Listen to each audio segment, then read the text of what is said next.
বিসমিল্লাহির রহমানির রহিম। প্রিয় বড় ভাইয়েরা এবং সকল উপস্থিতি, যদিও ছোট্ট আকারে আজকের এই আলোচনা, আর এই আজকে যে আমি এই উপস্থিতির কারণেই এরার কারণেই আজকে আমি সালেহ মুসা বিএনপি রাজনীতিতে, তোমরা যদি না থাকো তাইলে আমার কোনো অস্তিত্ব নেই। তোমরাই আজকে সালেহ মুসা পৌর বিএনপির সাধারণ সম্পাদক, ব্রাহ্মণবাড়িয়া জেলা বিএনপির সদস্য, এই সম্পূর্ণ অবদান তোমাদের। এবং আমাদের পরিচয় কি? আমরা বিএনপি করি। কথার উত্তর দিও, আমাদের পরিচয় কি? আমরা যে বিএনপি করি, বিএনপির গঠনতন্ত্র আছে, বিএনপির গঠনতন্ত্র আমরা মানি না? মানি না। বিএনপির গঠনতন্ত্র আমরা কেউ অতীতে মানি নাই। আমরা বিএনপির গঠনতন্ত্র মানলে আমাদের মধ্যে এত মতভেদ থাকতো না। তাইলে আমাদের যে সাবেক নেতারা বিগত 17-18 বছর আমাদের মধ্যে যদি আমরা গঠনতন্ত্র মানতাম, আমরা দলকে ভালোবাসতাম, তাইলে আমরা ঐক্যবদ্ধ হয়ে দলের জন্য একসাথে কাজ করতাম। তাইলে আমরা বিএনপির গঠনতন্ত্র মানি না। এখন থেকে আমি বাঞ্ছারামপুর উপজেলা এবং পৌর যারা আমরা বিএনপিকে ভালোবাসি, আমরা ছোট্ট আকারে শুরু করেছি। এখান থেকে উদারত আহ্বান জানাচ্ছি, অতীতের সব ব্যর্থতা গ্লানি মুছে আমরা যদি বিএনপিকে ভালোবাসি, শহীদ জিয়াকে ভালোবাসি, খালেদা জিয়াকে ভালোবাসি এবং দেশ নায়ক তারেক রহমানের যেই স্বপ্ন, এই স্বপ্ন যদি বাংলাদেশে বাস্তবায়ন করতে হয় এবং এর সহযোগিতা যদি আমরা করতে চাই এবং ভবিষ্যতে যদি আমরা বাঞ্ছারামপুরে আমরা সবাই মিলে যেভাবে আসি মানব সেবা করতে হয়, তাহলে ঐক্যবদ্ধ ছাড়া এবং বিএনপির গঠনতন্ত্র অনুযায়ী চলতে হবে সবাইকে। সেই হিসাবে আমরা ছোট্ট পরিসরে বসছি। আমি বাঞ্ছারামপুর 3 জন নির্বাহী কর্মকর্তা, কেন্দ্রীয় নির্বাহী কমিটির সম্মানিত 3 জন সদস্য আছে। জনাব বাঞ্ছারামপুরের মুরব্বী, সর্বজন শ্রদ্ধেয় জননেতা এম এ খালেক সাহেব, অ্যাডভোকেট রফি শিকদার, অ্যাডভোকেট জিয়া ভাই। আমি প্রথমে এই 3 নেতাকে বলবো, আসুন আমরা আরেকটু বড় পরিসরে আলোচনা করে আপনাদেরকে আমরা জানাবো। এবং আমি মনে করি এটা আপনাদেরও দায়িত্ব। দল থেকে অনেক সম্মান পেয়েছেন, দল আছে বিধেই আপনাদেরকে আমরা চিনি, নাইলে আপনাদের কোনো অন্য কারোর তো কোনো অস্তিত্ব নাই। কারণ দলের কারণেই আপনাদেরকে আমরা চিনি, যারা আজকে বিএনপির নেতা আছেন। তো সুতরাং আপনারা সবাই বসেন। বর্তমান কমিটির নেতৃত্বে, গঠনতন্ত্র অনুযায়ী বর্তমানে কমিটি, এই কমিটির নেতৃত্বে সবাইকে নিয়ে আমরা ঐক্যবদ্ধ হয়ে আমরা আমাদের নির্বাচনে যেভাবে আমাদের জোট প্রার্থী সাকিব ভাইকে আমরা বিজয় করেছি, ওরকম প্রাণবন্ত হয়ে আমরা সকলে ঐক্যবদ্ধ হই। অন্যথায় যারা দলের গঠনতন্ত্র মানবে না, দলের কোনো সিদ্ধান্ত মানবে না, আর তৃণমূলে মানুষের সাথে এসে কাজ করবে না, ঢাকায় বসে থেকে বড় চেয়ারে এসে বসবেন, দলের কোনো খোঁজখবর নেবেন না, দল কিভাবে ঐক্যবদ্ধ করা যায় এই চিন্তা করবেন না, তারা আমাদের কাছ থেকে সম্মান পাবেন না।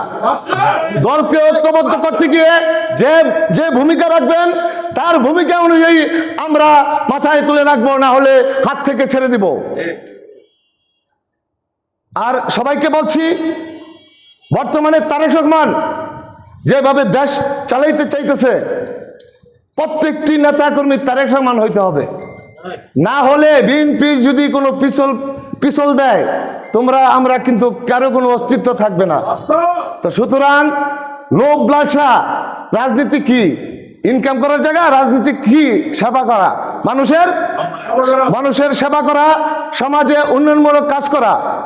আমাদের সমাজ বলতে কিছু নাই, সমাজের এত অবক্ষয় হয়েছে। এই সমাজের অবক্ষয় দূর করতে হলে আমাদেরকে সকলে তারেক রহমানের নির্দেশনা বাস্তবায়ন করতে হবে। তারেক রহমান কিন্তু বাস্তবায়ন করবে না। তারেক রহমান যেগুলো বলে, এগুলো আমাদের প্রত্যেকেই ভিতরে ধারণ করে মাঠে কাজ করতে হবে। এবং সামনে আগামী 16 তারিখ সম্ভবত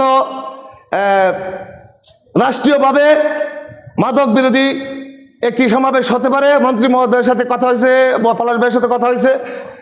যদি ওইটা হয়, তোমরা তো জানবাই, সম্ভবত আগামী 16 তারিখ। এরপর থেকে আমরা মন্ত্রী মহোদয় এবং প্রথমে আমরা দলকে ঐক্যবদ্ধ করার চেষ্টা করি। দল ঐক্যবদ্ধ হয়ে আমরা সমাজে যেই অবক্ষয় আছে, এই অবক্ষয় আমরা যদি প্রত্যেকটি ছেলে তারেক রহমান হয়ে কাজ করি, আমার বিশ্বাস সমাজকে আমরা আগামী প্রজন্মের জন্য সুন্দর একটি সমাজ গড়তে পারবো।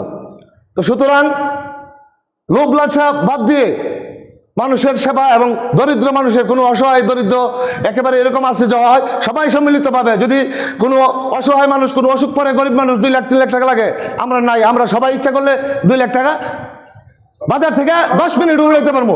এই ধরনের চিন্তা ভাবনা মাথায় নিয়ে লোভ লালসা, দালালি, বাটপারি, চিটারি এগুলা ছেড়ে আসো আমরা সকলে ঐক্যবদ্ধ হই এবং আমাদের সিনিয়র সব 3 নির্বাহী সদস্য এবং যারা উপজেলায় ইউনিয়নে নেতৃত্ব দিতেছেন, আসুন সকল অতীতের ব্যর্থতা ভুলে আমরা বিএনপিকে ঐক্যবদ্ধ করি।